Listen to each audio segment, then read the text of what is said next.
Log into gyroscopeme.com, the hottest online radio station in the world. GS Radio all day, all night, worldwide.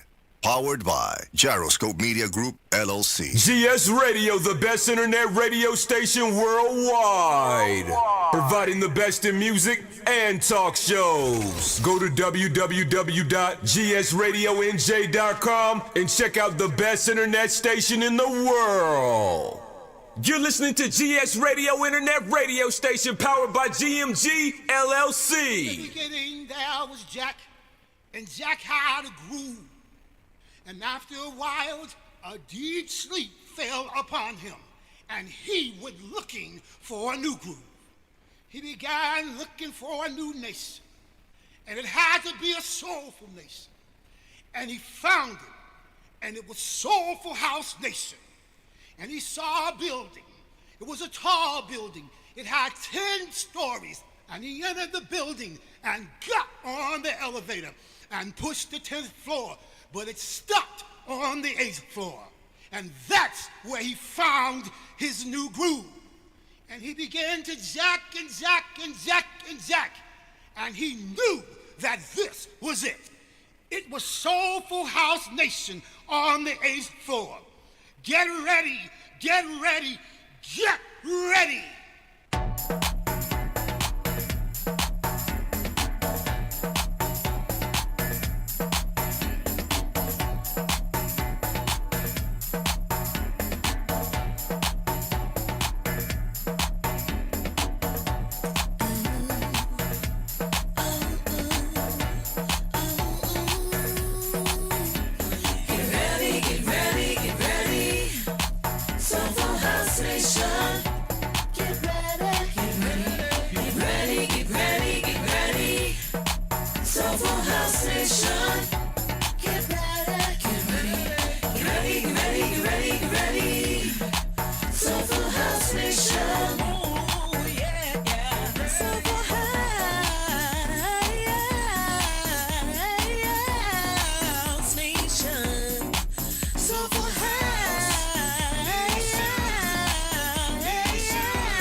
Get ready.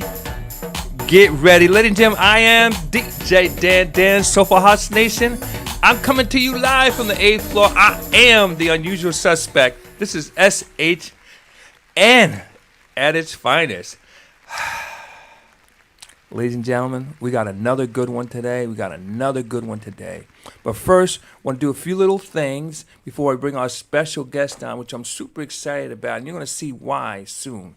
We're just going to do a quick, just recap, of course, the last show we did. We had Big Logan on.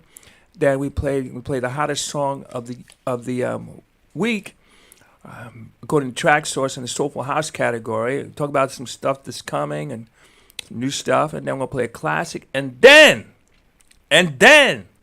we're going to go to a conversation with our guest of the week, DJ Kim Davis. Now, what I just want to share with you, just want to do a few little things. Let's give a big shout out to Marcus Garrett for connecting us. Also, too, you can see us now on Facebook. We're on Instagram. We're on X. We're on YouTube. We're on the website. We're on Vimeo and a whole bunch of other places. We're going to be on TikTok, TikTok, I don't know, a whole bunch of other places. Yeah, we're gonna be on a whole bunch of other places, but where we're making it happen, and Spotify, that's another place. All right. Just also want to give a big shout out to King T Finesse and Ariel Shante for doing our theme song, and also to Chuck Roberts to doing our vocal drop. So, want to play the number one song according to Track Source. Of course, we only play a snippet of it because, basically it's a nasty, nasty little habit of shutting us down and muting us out. So we're going to play a snippet of that. I'm going to give you some updates, and then we're going to come play an old school track, and then we're going to do what we came here to do, which is have a conversation with DJ Kim Davis.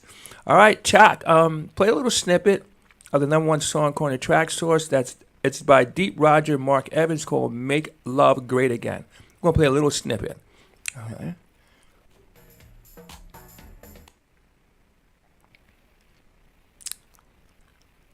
Okay.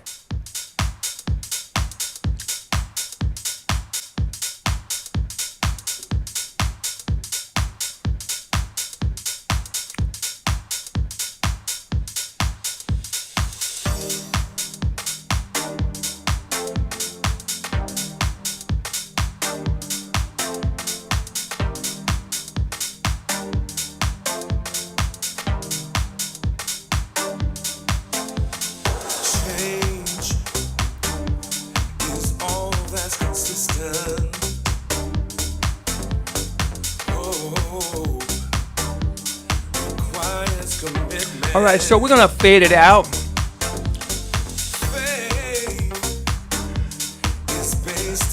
So we're gonna fade it out because before Facebook does what they do. Kevin Chillis is in the house. How you doing, Kevin? Thanks for stopping by. Hey, listen, I have a few other things here. Just some updates. Just want to give a big shout out to all the people who had parties that I know about over the weekend. That was DJ George Aiken, founder of Deep House Magazine, and they had Mark Francis, George Aiken, and just had a great lineup there. So big shout out to him. Then also too, DJ Chill X had his Black and Red, his annual Black and Red. That was a big deal. So we'll see what's happening this week. Now, new music you should be checking for. All right. Check for Jihad Muhammad has this track. They did this thing called the New Jersey Coalition, and like I got to tell you something. That compilation is crazy. Jihad does this track called "Drums of Freedom." If you want energy, forget about it. Mark Lewis does has got a new track called "Ground Control," and it sounds like the feel of it is new wave-ish house, and I don't know if you remember the song Major Tom, and that was a great track. And to me, I hear songs. When I hear songs, I match things in my head. I guess that's from years of DJing, and it has that feel to it. Check that out. Beloved has Perfect, and he did a main organ mix. Now, it's based on the song he did, Perfect, with Tank, but it's instrumental, and it's got a nice flow to it. It's like, and you got some in there going on. So big shout out. And then Mark Francis has Van Dazza. So these are some tracks you should be checking out. So let's do this. Let's play our old school song of the week. We're gonna play a snippet, and then we're gonna bring on our special guest. Chuck, are you ready? Let's do that. Everything but the girl missing.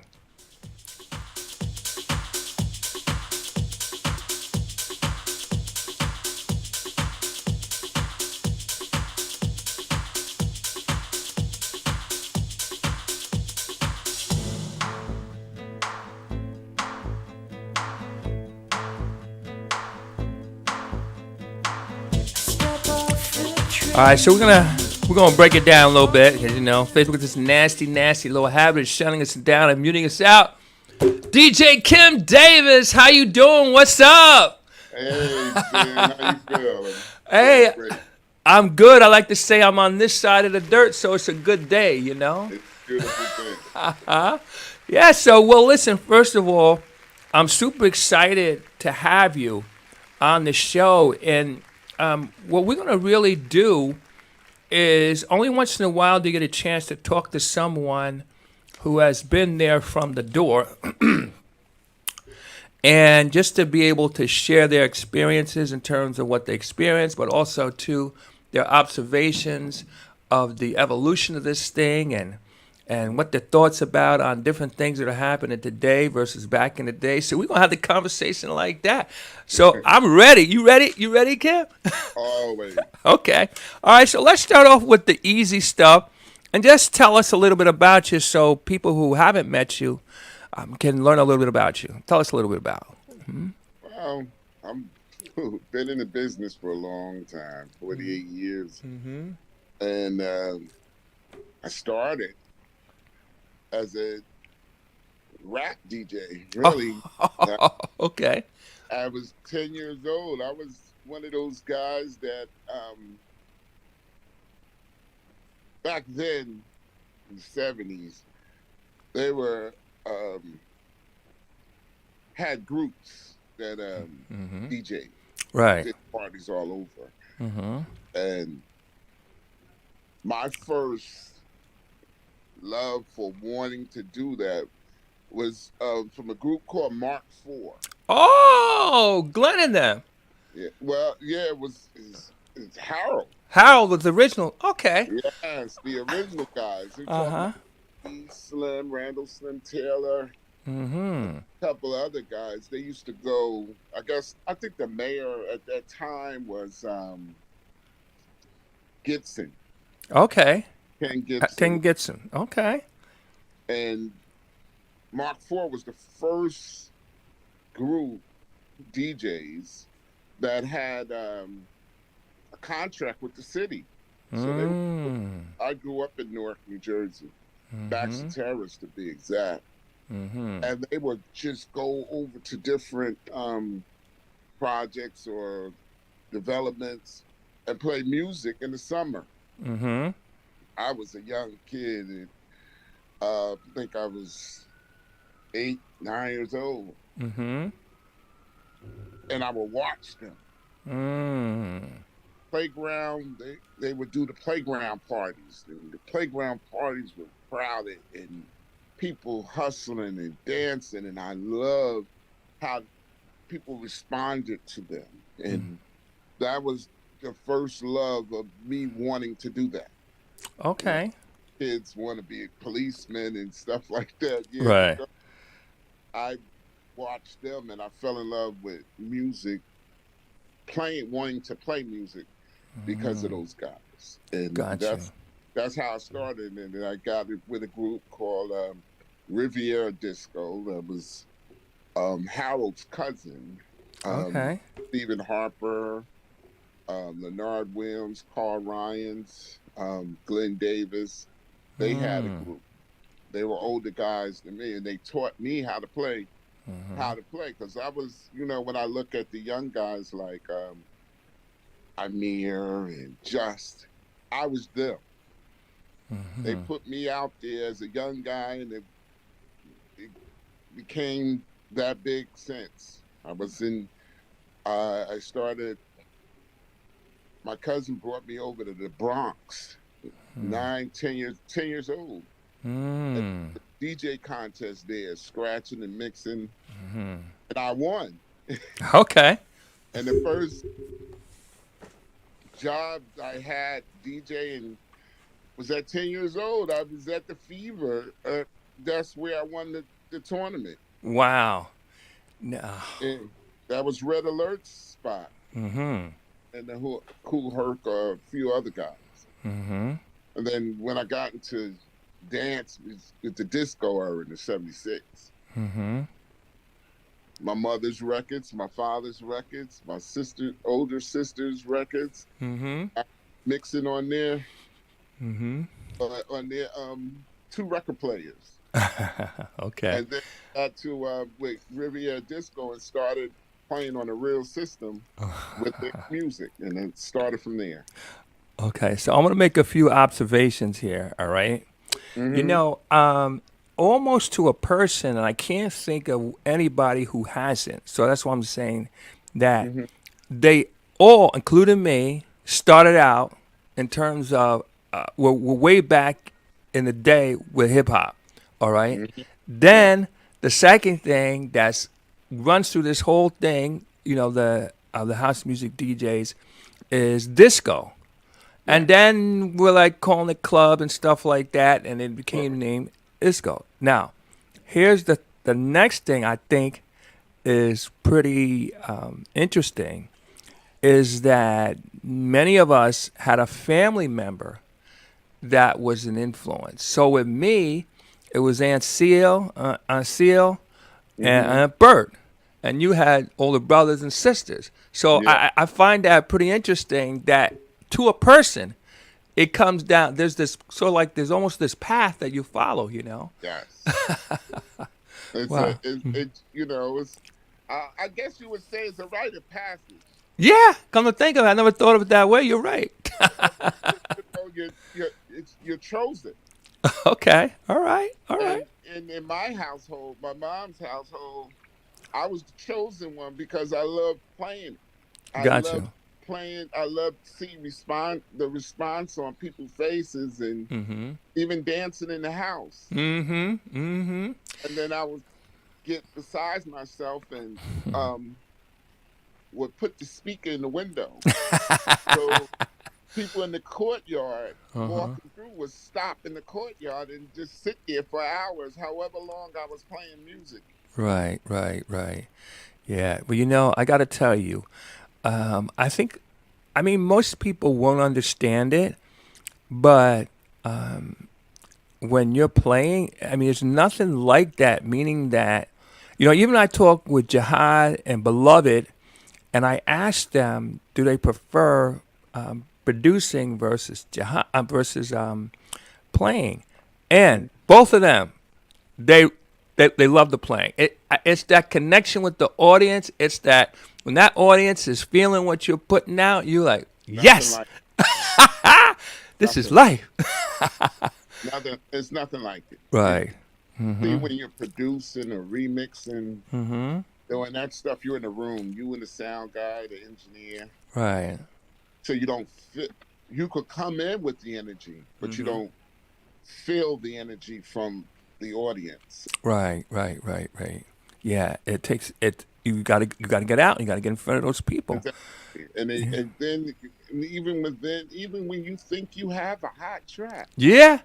it probably won't be played until 3 or 4 years later. That can happen.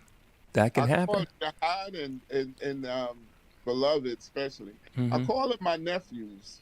Okay. All right. um, every time I see them, they my nephews. That's how I approach them. Mm-hmm. But they're very talented. They're very Extremely. talented guys, and with my interactions with them when I see them, if I'm in town or whatever, Mm-hmm. it's always been pleasant. We'll Right. talk for hours, especially me and Beloved. We'll talk for hours. They're fun guys to be around. Mm-hmm. Right. Right. Good people. Now, how did you get into Soulful House, and who were some of your favorite artists, like from back in the day, now?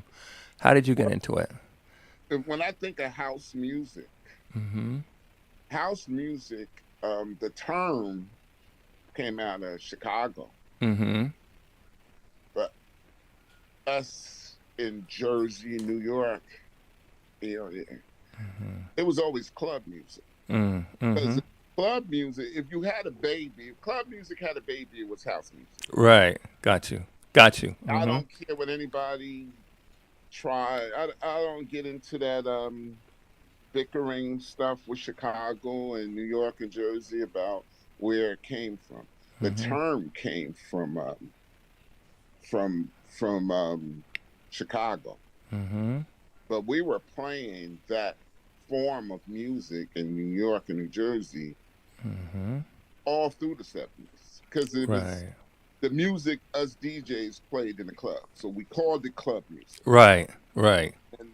And in the strong influence that we had in the marketing area of I mean, New York and New Jersey, our music went everywhere. Mm-hmm. So the dance, disco era to club music, um, even before Frankie went to Chicago, Mm-hmm. he was miffed at the term house music because he didn't understand it either because it was like, that stuff you play at the warehouse. They call it house music. Right. There you go, right there. But it was when Frankie left New York to come to Chicago, Mm-hmm. he was playing what we call club music, which Right. we played in the clubs, the Lolita Holloways, the MFS, Nicky Siano would tell you danceable R&B. Mm-hmm. It was that music that we played in the clubs. Mm-hmm. So that dance music, Crown Hearts Affair, all of that stuff that we were playing in the nightclubs in New York and New Jersey, Mm-hmm. when Frankie went over there and became resident there, then the godfather of house music, it was basically club music that he brought to Chicago, Mm-hmm. but they were already playing it. But they were, I don't even think they had a term yet until the Club Warehouse. Mm-hmm. Right. That's when that's where, and as people do, like Robert goes to Bob, William goes to Bill. Yeah. So, so I used to be embarrassed to say it, but I'm not embarrassed anymore. I remember when I first heard the term house music, I thought it meant music that you played in the house. So somebody said, "Come here a minute. Let me talk to you for a minute." No. I So- would have grabbed you and said, come over here, Dan. Yeah. Come here. Let me talk to you for a hot We're minute. about to start a national incident here. They take it seriously. Yeah. Now, who were some of your favorites from back in the day, and who are you listening to now? What, DJs or No, as far as the artists back then. please? I listen to a lot of artists. I like to. I'm more or less a classic guy with underground undertones. Mm-hmm. I love like what Frankie Knuckles would do. I love to play melodies as what more Mm-hmm. than the average guys, because the clubs I was playing in, Colonel Abrams and stuff like that. Those guys, Sure. they were considered underground artists. They hadn't hit mainstream Mm-hmm. at that time. So we would play a lot of different stuff. So I can't even really say me having a one particular favorite artist. I love them all, but Mm-hmm. if I had to in the dance music category, it would definitely put a Lolita Holloway up there. Oh yeah. Mm-hmm. But wow, Yeah. a different time, Dan. You know. Listen, let me tell you what. So 50 years later, maybe Mm-hmm. 40 something, easy. Yeah, Her music is still relevant. it's always been, but she Mm-hmm. with Patty. Mm-hmm. Well, Mm-hmm. you talk about groups that even now will sit. A lot of these young people now, Mm-hmm. they were the vocal range and talents of those particular artists were unmatched. Mm-hmm. Yeah, too. But it's not only playing her music directly, but it's also them sampling her voice and putting on other beats. So really, Yep. Okay, I'm gonna stretch here for a minute. You know how they used to sample James Brown with all the hip hop stuff? Yes. She's like the James Brown of house music in terms of getting sampled. Exactly. So yeah. Now, Yeah. I'm sorry. A lot of stuff like that. Now, But I'm sorry. You can't go wrong with them. You can't. You can't. You can't. Now, where do you see house music headed? Especially as a person who's been here from the door. Hmm. I mean, you matter of fact, you've been there before they built the door. Yeah. Ain't that that's the So, woo. You're making me really look at my age. well, you said I say you're going into your golden year. 50's the golden Man, year. Uh huh. until I don't like it no more. Yeah, you'll do like I do. I go like I say young Dan, and you'll be young Kim. How about that? Yeah. Uh, my wife would say the same thing. Oh, okay. You're not young anymore, Kim. Yeah, well, we never let this go. No, So, yeah. So where do you see it headed? I mean, I see it um expanding. okay. Really, because I see the influence, especially in the dance realm, Mm-hmm. of even getting into the pop culture now. Which Mm-hmm. is one of the biggest markets, Mm-hmm. if not the biggest. Mm-hmm. And they those artists, those pop artists, um, best records are with a house music track behind Mm-hmm. Okay. Let's park there for a minute. Okay. it. I'm throwing this out here, and I want to get your thoughts on it. All right.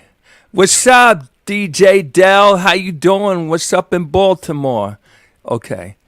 All right. So let me get your thoughts here. All right. The pop artists are hearing the music, just Yeah, like country people know about hip hop. yes, I mean, Taylor Swift, who's obviously the biggest artist in the world now, is very familiar with Usher. She even brought him on stage. She's very familiar with a lot of the hip hop stuff. I mean, it's not like they don't know. So here's my question: do you think, or what do you think? And Beyonce is very very, and they're around. They don't only listen to what they play or what they sing. hmm, So like we're noticing more and more influence, that 4 on the 4 type stuff. What do you think it's going to take for some of the biggest pop artists in the world to go full blown and say, hey, wait a minute, let me get some of these cats who are really, really making the music. What's up with that? Because remember, anything that goes, I'm going to say overground, starts underground. So yeah. I just, what's your thoughts on that? And do you see that? Where's it going? How do we get onto the big deck? I mean, what's your thoughts? Well, I don't see it being too far gone. I don't. Okay. I see it in the near future as opposed to a few years down the line. Okay. Um, you have DJ producers like Terry Hunter. You have Right. Mm-hmm. guys like Black Coffee Mm-hmm. um, starting to venture in that because he uses a lot of those. He can. He's like an amoeba type of DJ slash producer. His influence worldwide is Mm-hmm. unmatched. I haven't been seen since Carl Cox and Sure. Mm-hmm. guys like that. So, and then you have David Morales. Mm-hmm. So those guys like that, I don't see that being far from not being Got you. that that Got those you. that those artists or those label managers will get in touch with guys like that Mm-hmm. Mm-hmm. because they're over there. They're overseas. Our Mm-hmm. music is probably made here in this country, Mm-hmm. but like years ago, we'll make it here, but we'll send it overseas first. Mm-hmm. You have a few choice friends or DJs that's here in the States that you give a copy to Mm. that'll play it here, Mm-hmm. is being played and played and played overseas first before it comes back. Mm-hmm. So a lot Mm-hmm. of those songs is old over there, Mm-hmm. but it's new here. Mm-hmm. Right. You know, here's what's interesting. Here's what's interesting. All right. Along these lines, especially what you were saying here, now I don't really have to put a record in the mail. I could Hmm. sit at my computer and you could have it in seconds. Yes. So along those lines, so you're right about that. But Interesting. see, sometimes it depending on who you're signed to, if they're signed to anybody. If you're not, if you're independent or Mm-hmm. whatever, you got Mm-hmm. in, problems. Mm-hmm. I can play it in the club, yeah, 'cause, Mm-hmm. over airways, so I can play it for a select few Mm-hmm. that, or who happen to be there. Mm-hmm. But when you trying to really push that songs on these channels with licensing laws, it's hard to do, Mm-hmm. and that's Mm-hmm. where they handcuff you as a artist or a producer because Mm-hmm. you can't get the people that you want to really feel the track, Mm-hmm. really understand or listen to the whole track in its entirety. Mm-hmm. Mm-hmm. Right. Got you. Got you. Interesting. Yeah. Now, tell us some of the places you played over the years. Is there any place on your bucket list that you still want to get to? Well, I've played over my year. The clubs I played in when my first residency was at a club downtown Newark, Mm-hmm. uh, late 70s, Mm-hmm. early, very early 80s was Touch of Class Mm-hmm. Okay. on Broad Street. And then from there, I was at Paradisio's for a few years. Okay. From Paradisio's, I think I went to Tweeds. Okay. All right. Then I was at Magoo's. Okay. You resurrecting. Yes, I was at these clubs for a few years. I wasn't like a guy that came and played for a weekend or a month, or I Mm-hmm. was clubs for years. Mm-hmm. At least it got to be. One time I was juggling two clubs for like 8 years. Mm-hmm. Both of them was crowded. You had Cosmos, had Bogies at the same time. Right. Right. Right. Mm-hmm. I was playing with, I was um, Charades Hmm. and Magoo's at the same time. Wow. It was a lot of clubs. I went to Michigan, Southfield, Michigan, played in a. I was being flown out there from New York. Okay. um, that came and got me out of Bogies, and I was playing at two clubs in Michigan. One was called Cheeks, and the other was the Polo Club. I was Wow. hired out there some weekends, like twice a month, and come back to Jersey. I played at the Cotton Club in New York. Wow. I've been numerous places. Now, now, is there any? I for a lot of people, you're like ringing bells, big time. Ding, ding, ding, ding. Oh shucks, I forgot all about that. Oh yes, this. Oh yeah, yeah, yeah, yeah, yeah. Yeah. Now, how about this? Now, is there any place that you still want to play that you haven't played yet? Um, I would like to try Now and Then in Brooklyn, and Oh, okay. um, I haven't done any festivals since the late '90s, like in the parks and stuff like that. But Mm-hmm. I would love to go back out to Ibiza. Mm. We were going overseas years ago. Mm-hmm. Um, I didn't go. I was scared to fly too, really. So it had to take a pretty penny to get me to fly. Got you. Got you. because I was scared. But my buddy would go overseas all the time. That was Dave Camacho. That Oh, was okay. the guy I grew up with. Now, You know. come on. I'm sorry for interrupting. I get excited for a moment. Go ahead. I'm sorry. No, we grew up together, and Mm-hmm. that was he was to me. He, Larry Patterson, and T. Scott to me Mm-hmm. were the well, with me and Dave, it was more or less arms race with us. Okay. It was a friendly arms race that we would go to get pick up music on Wednesdays and Mm-hmm. Fridays, Mm-hmm. the city or wherever else we were going, and then we would go directly to the record labels. Mm-hmm. So the rec MCA and RCA and all of these different record labels, Fourth and Broadway, all of Mm-hmm. them had other record um, labels that they own. Mm-hmm. Uh, with me and Dave, we would go right to the A&R person that sat on all of them. They would give us boxes of records Okay. and Okay. boxes of reel to reel tapes. To get home and try to figure this out before we would play music that night Uh-huh. or that weekend at different places, and we'll figure out what we didn't have. Mm-hmm.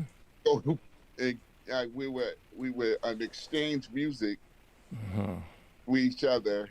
We would sit down for a couple of hours and say, "Well, I got 3 copies of that. Here, you can have one." Okay. Yeah. But he was a master at that because he would sit there. He would sit in his basement for hours listening to everything. Mm. And I had too many things going on, so I would play it. If something caught, if a snippet of it caught Yep. my ear, Yes. I would play it Yeah. that I was playing to Mm-hmm. see what reaction I would get. Because the following week we had to say which ones were good and which ones wasn't. Yeah, yeah. For the playlist. I got you. Mm-hmm. So let me just do 2 quick things here. First of all, let me give a few shout outs. For the record, thanks for coming by. Everybody, please share, share, share. We have a legend on. We have a gentleman who really was there. It's not, they did some research and then came back and tried to tell the story. He was part of the story. So we have DJ Kim Davis on. So please share with everyone. Share with everyone because this is good stuff, and we get ready to go deeper. Watch this. So now, now just real quick, David Camacho. I've heard this name many, many times. Is this the gentleman? Is this gentleman influenced a lot of people? Is this the gentleman that passed away? Yes. Okay, all right, because he's influenced a lot of people. I've heard his name multiple times from many DJs, and now I hear it again. Um, let me ask you this question. Okay, how about people you've played with over the years, and is there anybody you want to play with? Folks, hang in there. This is gonna go deeper and deeper and deeper and deeper and deeper and deeper and deeper. We're gonna get juicier and juicier. So, well, you'll see. So yeah. So, is there anybody? I mean, who have you played with? Been on the same bill? Is there anybody you want to play with at this point? During my earlier years, I was on the same bill with Larry Patterson and T. Scott Mm-hmm. most of the times back then, and Barry, the California DJ. Mm. Those guys, even though they had 3 different styles there, Mm-hmm. those were the guys that molded me to get my own style. Gotcha. Take a little bit from all of those guys, and along with David. Mm-hmm. David was like the underground king. Mm. Me, he loved that gritty, unheralded type of playlist. Mm-hmm. He would play things that normal guys that's trying to break in and trying to force their own niche in this business. He would play things that would was skipped over you. You Gotcha. couldn't understand it where he was going with it, but he played it in a way that you could understand it. Mm-hmm. Got You you. know, care for it. Mm-hmm. Larry Levan, I um, opened up one time doing a new music seminar back in the late '80s, early '90s. Mm-hmm. That was an intimidating thing. Hmm. Okay.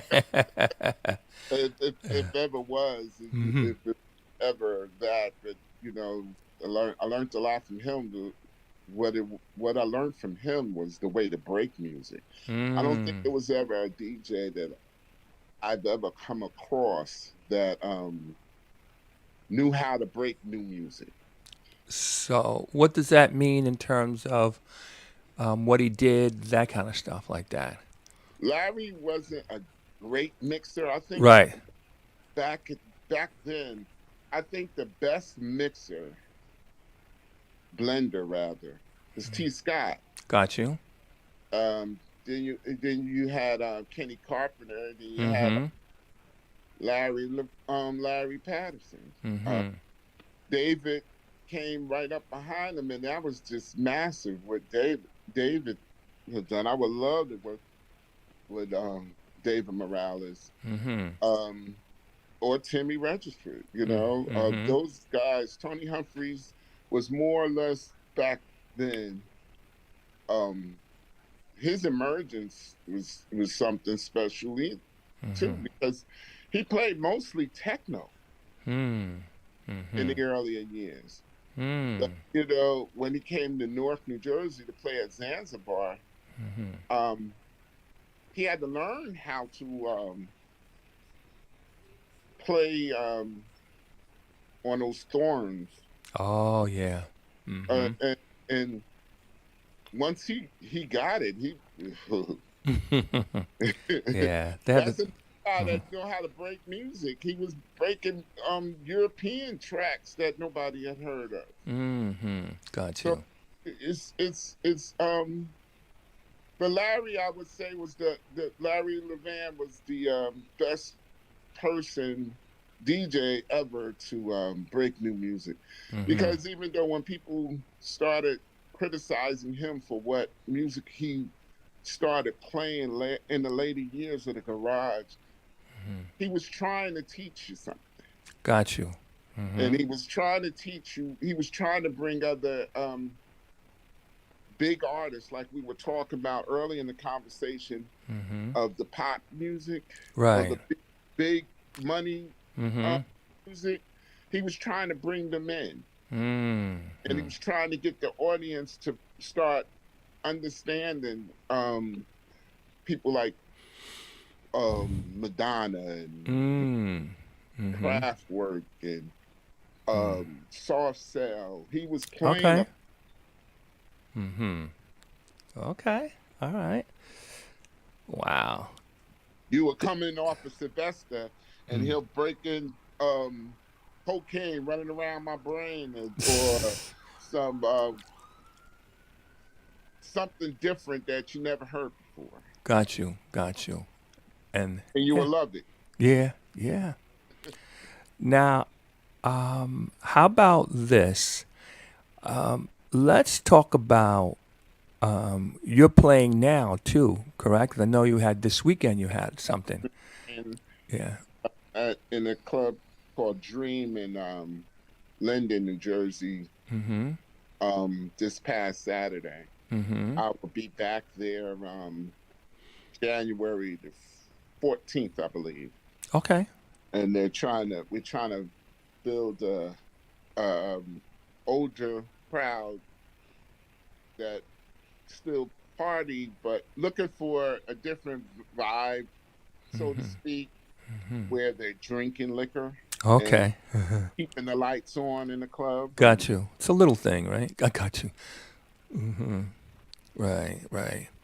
Well, that sounds like to me, and you tell me, it sounds like they're gonna really need some flexibility with the music. What I mean by that, huh? Well, the flexibility with us, myself and another brother that can play music. He's one of those guys that you don't hear about is Kevin Chillis. Oh, Kevin. Sure, I know Kevin Chiller. He does sound too.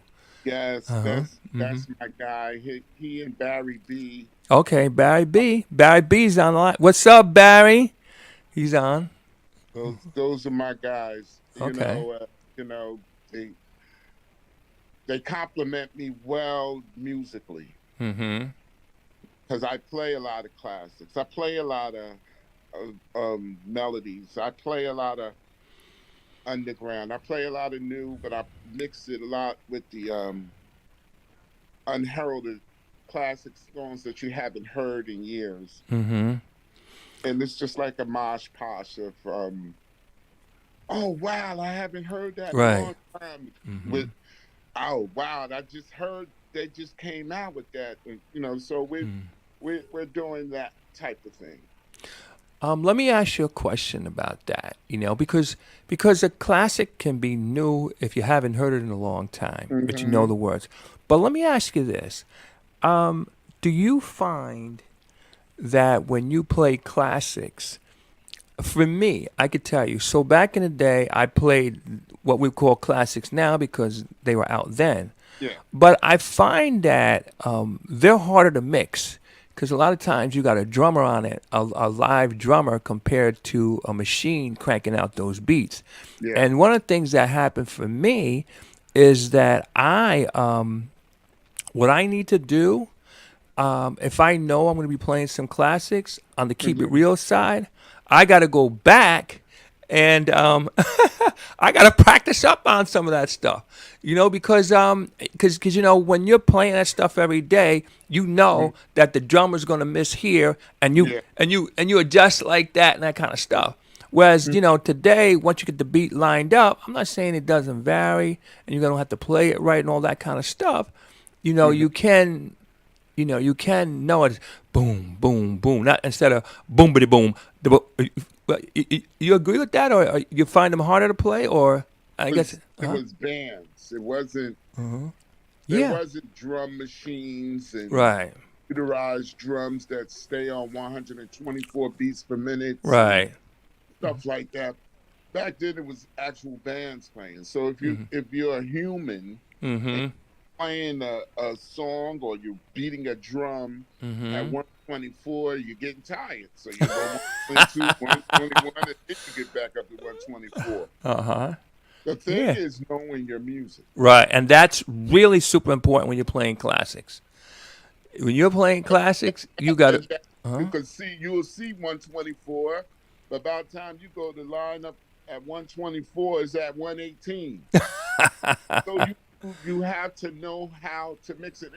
And some music wasn't never meant to be blended for 8-9 minutes. Right, So right, you have to know the song, know the music. right, right, right. So you Mm-hmm. tell these young guys, listen, man, that song goes up and down. Mm-hmm. A lot of these guys don't know how to do tempo Mm-hmm. changes, mixes. Mm-hmm. Sometimes I would tell a young guy to start off at 84 BPMs and work your way up to 124 Mm-hmm. Gotcha. without stopping the song. If you can't do that, Mm-hmm. this is not for you. Mm-hmm. Gotcha. You have your window should be 5 years Mm-hmm. as a DJ. If you haven't made any of your bucket lists in 5 years when you're in this game, Mm-hmm. the game is not for you. Mm-hmm. Wow. Interesting point of view. How about this? So let's talk about the evolution. Do you see it as the same or different? Or if it is different, how is it different from back in the day? And I want to ask you the same thing about the music too, Hmm. and a few other categories. What's your take on it? The evolution. I'm gonna call it the evolution of DJing, music, the clubs, and I want to talk about the clubs a little bit. In addition to this, I mean, how is it the same? How is it different, or is it just the same? What do you say in terms of the In some areas, DJ. it's it's it's changed. It's not the same. Okay. Back in the day, club wise, Mm-hmm. the clubs stayed open from what was generated at the door in the bar. Mm-hmm. The clubs made money at the door. Mm-hmm. If a promoter was involved, he got a percentage of the door. Mm-hmm. The bar always belonged to the club, Mm-hmm. Mm-hmm. and they negotiated a salary with the DJ. Mm-hmm. Now, a lot of people don't understand the business mindset of that whole thing. The business mindset of a club then and now, and even in the middle, Okay. was the club doors don't stay open unless the club makes money. Right. Always a generating factor, and some DJs with egos and even some promoters with egos. I bring you 1,000. I bought you 1,000 people, but all right, you got 1,000 people in there. The bar only made $300. Right. You know, drink. Right. The promoters want the whole door, so they walking out with $8,000. But the club only made $300. Got you. Now, if you're a homeowner, even if you're not, and you have electric bills and all of that stuff in your own home line, who's paying that? Right. Right. So the difference is, and then in the summers now, the park thing is everywhere. So the people are saying they don't have to go to the club to spend no money because they're in the park all day. For free, right. Mm-hmm. But those DJs get paid, and the organizers get paid from sponsors and towns and stuff like that. So it's a win-win for them. Got you. All right. Let's park here for a minute. Okay, and I think some of this could happen to do with, you remember when there were the super clubs? Yeah. You remember that, all right? And for the most part, you don't really see that, and especially for our style of music. That's a party, that's a bar or something like that, and even then they don't play it all the time because a lot of people say there's no money in house music, meaning that people don't spend the money. They say, huh? They exhausted all of the money-making avenues in that genre. Mm-hmm. So you're left with a lot of people that love to dance. That's beautiful. Mm-hmm. But a lot of them is either in recovery from right. Which I was really out there playing music Mm-hmm. because they were drinking and getting high, and that's what they did. Mm-hmm. So and they're in recovery, and so there's no avenue for them as just dancers. The dancers, even though as a DJ I always welcome dancers, I look for dancers, right? But I also have to be mindful of the business aspect of it. Right. That's so I do tempo changes to get them at the bar. That's part of the business that a lot of DJs not aware of. And we play 6, 7, 8 hours by ourselves every night. Yeah, I remember that. I remember working in New York, and I worked up there for several years, and I worked in Jersey. On certain nights, I worked up in New York, and then other times I worked in Jersey. And in Jersey, I would work from 9 to 3, a.m. Yeah. Well, quarter to 3 because they start shutting it down. And then in New York, I'd start at 8 o'clock at night. I'd play till 4 in the morning. Yeah. Never treated song, and say start cutting it down about 3:45 in that range. They start cutting the lights on, try to run the people out, get the people Yeah. out. But yeah, it was a different time. Now this is something else too that I noticed, and you kind of like hit on it now. So you have a lot of free venues, and there's nothing wrong with that. Yeah. However, I say to myself, I don't mean me in particular, but an individual, so I could see Billy Bob. I can go over here and spend 20, 30 bucks and see Billy Bob. Okay. Or next Friday, he's going to be at the park for free, and I can see him for free. There you Now, go. why would I spend the money over here? So really, I think that speaks to, like, if you're a club owner, you got to really be asking yourself, how am I distinguishing, what I'm doing, or what am I bringing to the table that they can't get for free? I think and I don't know the answer to that question, but you got to answer that question. The second thing I noticed too is this, and another gentleman that we're familiar with, who likes to stay in the background, discuss this all the time. You could take, some of the big dogs, or I call them the usual suspects. Now, if you put them together, you sell the place out. But one-on-one, maybe not. Because, again, I think a big part of that is that you can get access to them for free.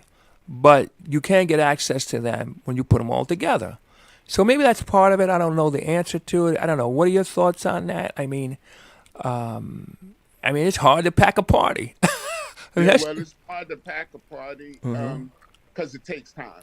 Because a lot of these guys are not at one particular venue long enough. Got you. So, and then a lot of these, everything takes patience. To build something takes patience. You have to have a patient partner of an owner. If the owner is not patient, it's not going to work. Got you. If you go into every party where you got 300 people, put it like this: you got 300 people. You're charging 10. Just say all 300 people got $20 to their name after they done paid their bills or whatever. Got you. They got $10, $15 to get in. What they gonna do with that last $5? They ain't gonna buy a drink. Right. They holding on to that. Right. So now the door made the money. Right. You might have 20 people buy 2 or 3 drinks. Got you. So now the light's gonna go off. Got you. So now the owner got to come out his money for his pocket for that. Right. The door, they're not giving that. Right. Whoever promoting the party is not giving it up. Right. Now you locking horns with the owner over now his venue not making money and you not making enough money. Got you. Yeah. So. Yeah. So yeah, you're right. You know, it's funny. We pray for patience, but we don't realize in order to have patience, you got to go through some things. Exactly. So we don't want to go through. That pay cut. Huh? Sometimes you have to take that pay cut. I like to talk about it until you get to the point where both of you guys are happy. You got to take a pay cut. Right. But everybody wants to do their own thing. So I just wait for. I'm fortunate enough to wait for good situations for both for me and what I'm trying to do. Got you. I got a nice little strong team. I have the guys I mentioned. I have my cousin Gregory Gilliam. Ron, my man Snoop, Ron's does for me sometimes. So I got good guys, but it the situation got to be right. Right. And you really, really, really, really, I'm gonna keep going. Really, really, really keep going. Really, really, really, really hit it on the head is patience. And then two, you got to be willing or have the ability to stand the financial hit Yeah. until you until the patient. To where I wanted to be the first place. Right. When I was back then and now, that's the difference between back then and now. So back then, I can say, listen, you want me to be a resident at so and so club, and all right, when Friday night, Saturday night, okay, I'll take $1,000 a night. We start there. After 2 years, we renegotiate. Now you have the place that stand really, even if I'm doing a different gigs or party somewhere else, that one of those nights and I'm not there, the club is still making money because of the patience. They don't have owners that was patient like those owners of the 70s, the 80s, and 90s. These guys want a quick return on the investment.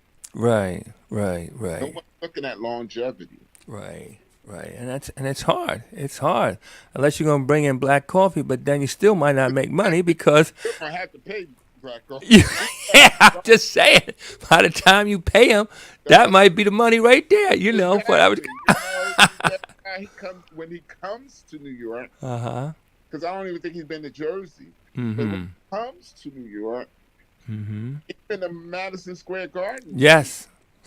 Sold it out a couple times. Party where he did it under a bridge. And you had the guy, and, you know, Carl Cox is another one that comes to New York and takes Randall Island by himself. Yes. So these guys, if you want to make money on what you have, a lot of clubs don't know if they had a patient owner, you get somebody like Louis or David, and be patient, the crowd will be there. And you'll make a return of some sort on your investment. Got you. Interesting.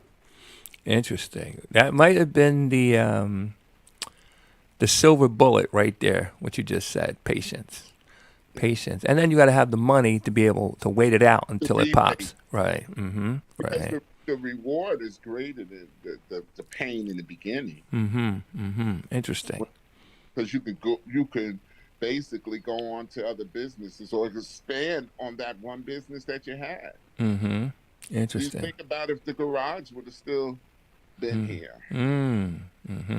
If the garage was still here, they would do, I'm sure, before Joey and all of those guys start doing reunions, garage reunions, had the owners of the garage kept that building and kept that spot, just like in Chicago, had they before they turned it into a law office, the warehouse, had they kept things going there and used the guys from Chosen Few.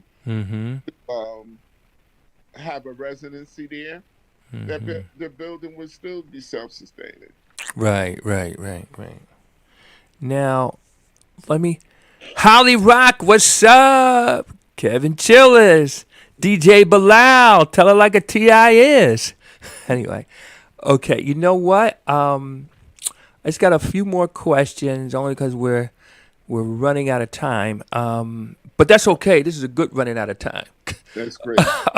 Okay, so let's talk the equipment and what you got going in 2025. As you know, records, for those who don't know what a record is, big black CD. You know, it's gone to laptops, flash drives, and some people are even streaming. What's your take on that compared to back in the day lugging records and that kind of stuff? How do you feel about, they have controllers, they have decks, they have multiple ways to do things compared to back in the day. You have you had the big amps that you had to carry versus today the amps are built right into the speakers. What's your thought about I'm going to call it the modernization, no, the evolution of the equipment? What's your thoughts on that? Evolution on the equipment is a good thing. It's not a bad thing. What I think it is, and I may get flack on this, I don't care.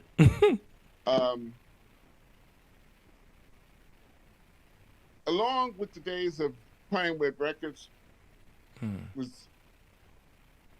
challenging for most, but easier for us guys that's been doing it for a long time.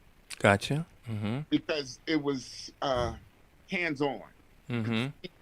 Where the grooves were. You could see where the breaks was. If you've been doing it a long time, you can basically tell, you can pinpoint where you want to present your next record. Hey, hence the scratch artist. Yeah. That's why it was great for me to start off as a hip hop DJ. Or DJ. We didn't even call it hip hop. Right. Back then, before I became a club DJ. But what it is, I have biased opinions on the laptop DJ, really. Not necessarily them personally. Because I don't have a particular problem with, not even the software, but I have a particular problem with, a lot of these guys don't know how to mix yet. Right. And the software on the computers and some of these laptops is called a sync button. And they use that sync button to do their mixing for them, the mixing formats for them. And so there's no know-how involved. The computer does everything for them. And they sit up there and they call themselves a DJ, but when you put turntables or CDJ players in front of them, minus the controller and the computer, it's a shipwreck. Okay. So let me tell you what I've heard about. I mean, to me personally, I like to say, what's a 4-letter word that starts with S? And I know what you're thinking. Sync, right? Yeah. Personally, I mean, I don't care one way or the other, but I got to tell you, if you go into a club and if you ever have to play classics or non-syncopated, beats, you're going to have a problem. Now, I remember going into this store and this guy in there, in his 20s, I would say. He's in his 20s, my age. Anyway, he was playing songs, but he'd set the song up, then hit the sync button and played it. That was fine. And I had the conversation with, honestly, you want to play the sync button? I don't sweat it, but I will tell you, if you get in an environment where you're not playing on your equipment and you're not playing on that boom, boom, boom, those machine generated beats, you're gonna have a challenge. Now, for some people, that's not an issue. And let me just give you an example. I know how to drive a stick. A lot of people never learned how to drive a stick, but it's no issue for them because they don't drive sticks and not going to drive a stick or whatever. Exactly. So, but I do think, consider it.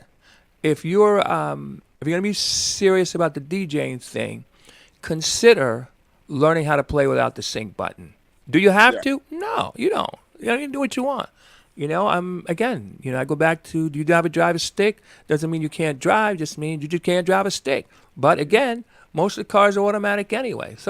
But anyway, how about this now? And as we're going to come in for a soft landing, because the problem here, Kim, is that I could talk to you for another hour and never take a breath. That's the problem here. But okay. But okay, just couple more quick things. Okay.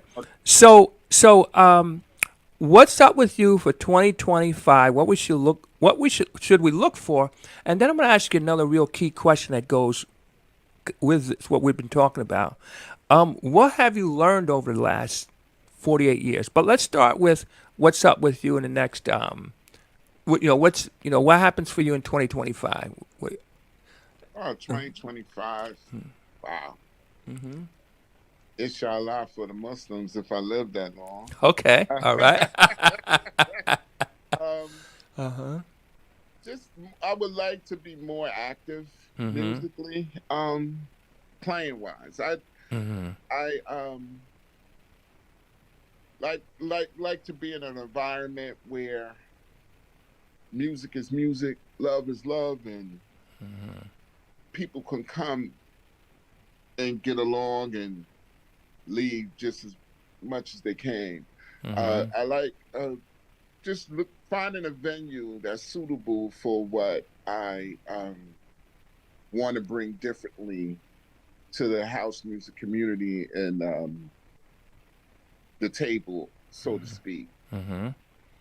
And that's a more of a relaxed vibe that we don't have like we used to. A place where everybody is included in what's going on. It's not enough of that. And that's basically another residency somewhere. I love the residency situations because you get to mingle with people every week. It's once a week, one day out of the week, every week. You get to do, I think it's more flexible because you could play a lot of different things, a lot of things that they're not used to hearing. Right, you're right. It's in need of. They're tired of hearing the same songs, the same way everywhere they going. And then, for some folks, that's just fine with them. For a person like myself, it's not. Gotcha. I had to listen to 10 guys in one place. They all played the same thing. Then you go to another part, and the other 10, and then 10 more new guys playing the same thing. Even play a different version. Play something different. I got you. I got you. So you want a residency and, sort of like that Cheers format. You come in, hey, Billy Bob, how you doing? How was your week? Here's what's popping. We don't have enough of that. Okay. All right. Okay. And now, how about lessons you've learned coming up on your golden year in this business? How about things you've learned? Well, things I learned to stay out of that don't have nothing to do with me.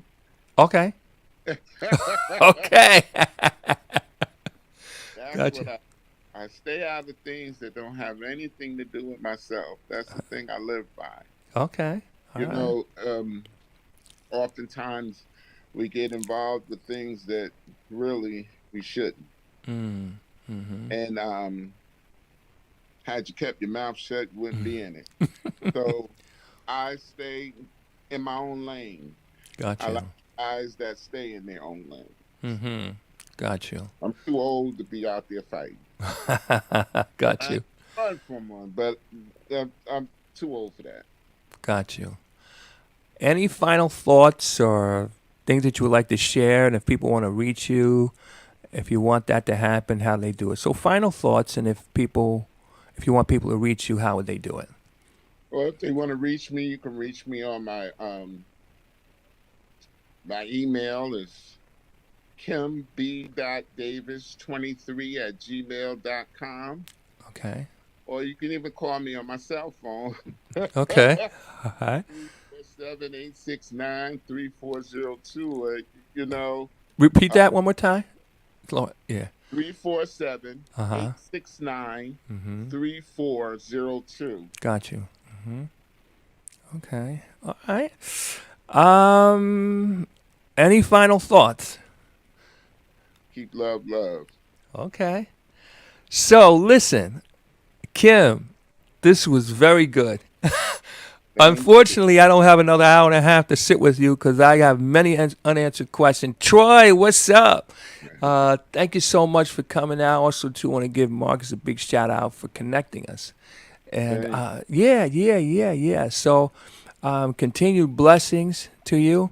What we do, I mean, you can break off anytime you want. After this, we go into the Shazam free zone, and I play only brand new music. And you don't have to Shazam it. I'm going to tell you what it is. I play it and say it, and you can decide if it's a smash or if it's trash, and it's your call on it. I just play, yeah. I just say, well, listen, I think this is something they should hear, and I'm going to play it. So we're going to lead off with Jihad's track. It's like I like That's you. yeah, the energy. It's called Drums of Freedom. So Chuck. You want to get us going here? The name of the track is called Hey, Kim, thank you so much. Happy holiday season to you. All that kind of good stuff, huh? Same to you, guy. All right. Thank you. All right, sir. Blessings to you. All right, buddy. Okay. Thanks. All right.